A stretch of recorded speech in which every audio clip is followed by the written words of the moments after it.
Welcome to a sports betting podcast from pregame.com for the week of December 31st, 2009. I'm your host, RJ Bell. I'm joined by Marco D'Angelo, 30 years in the business, Vegas runner, genuine professional bettor here in Vegas, and new media star, CNBC featured, now on the cover of ESPN.com today, talking bowl games. Bowl games. And Chad Millman's column, friend of pregame. All right, this is segment 1 of 6. Big game preview. We're going to the bowls. We've got Florida State at West Virginia. Now, Marco has a official free pick in this game, and you guys have been rolling on the free picks. Marco, 14-4 right here, 14 out of 18 winners. That's not even the best. Vegas runner, 11-2 with one push right here. That's pretty hot. That's 25-6. Wow. Actually, if we really credit it, we should make it 14.5 for me and only give him a half a credit for his last week is in the show. He switched his free pick in midstream after I got done with mine. And now I it's his closed last it week. on the set. I closed a free pick. His free pick was going to be a different Our segment. We talk actually was that gave compelling. It convinced me that, and I said I usually make my bet coming to here, the free pick I'm going to give out, and that time I had to wait till off camera to make the bet. Well, that is, if anything, a great example of what the purpose of this show is, which is not to come in and recitate things that you wrote down. It's to prepare and then have a conversation. And just like we want the listeners to be affected by what's being said, the fact that you guys are being affected, and I am too. It's funny sometimes with my free picks, which actually happen to be, 8-8? 7-7. 7-7 is, based on your feedback in that segment, I like it less or more. So that's awesome. All right, so you've got your official freebie. Give us the pick and why. Well, we got to start with the line. You forgot. Oh, that's a good point. What do we got? All right, this here? one's in Jacksonville. It's the Gator Bowl at Municipal Stadium. West Virginia opened -2 with a total 61. As of today, West Virginia's -2.5, total 60.5. So very little movement on the side or the total in this one. Now let me ask you, Marco. One of the things you're renowned for, other than your longevity,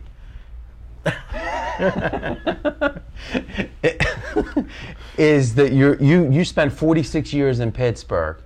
And though you've been in Vegas now about 2 years coming up. It'll be 2 years, January 8th. We're going to have to do a nice celebration for that. We should really tear it down. You taking me out to dinner? Yeah, buffet or something. I don't want to, no a la carte.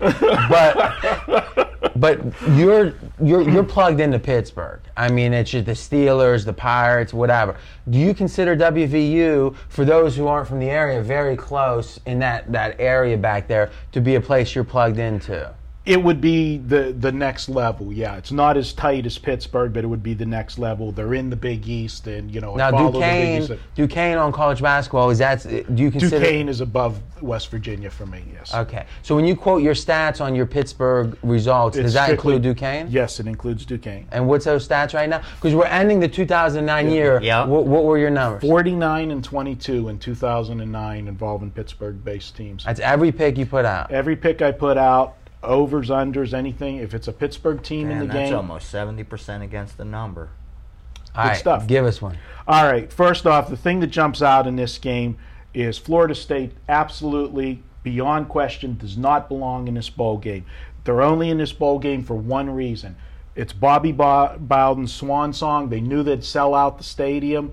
Everybody's going to come for his final game. And it's part of the reason last night, we're taping on Wednesday. Last night was the Wisconsin-Miami of Florida game. We always talk about bowl games and motivation and distractions. Miami of Florida was pissed that they were not in the Gator Bowl. They beat Florida State. They should have been in there, and this was only politics because of Bobby Bowden. I had a nice play on Wisconsin. Easy winner last night.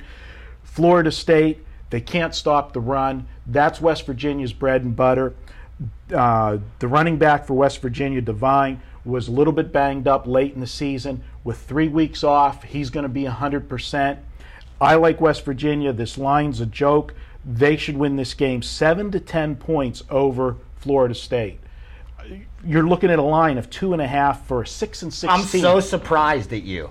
This game had you written all over it. I would have sat here right now. I would have sworn you would have been on Florida State. Now, why is that? Because how in the world is West Virginia only a 2.5 point favorite? All right, so you bring up an interesting point. Over a 6-6 Florida State team whose starting quarterback's out, whose coach is gone, who shouldn't even be in this game, as Marco just said. Well, and West Virginia's 9-3, and Florida State's 3-9 against the spread.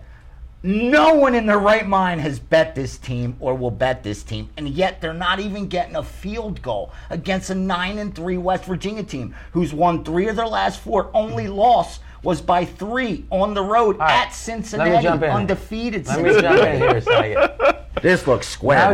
Now he's a media star. He doesn't even let the host. Now, when I say we don't want to do it behind the scenes.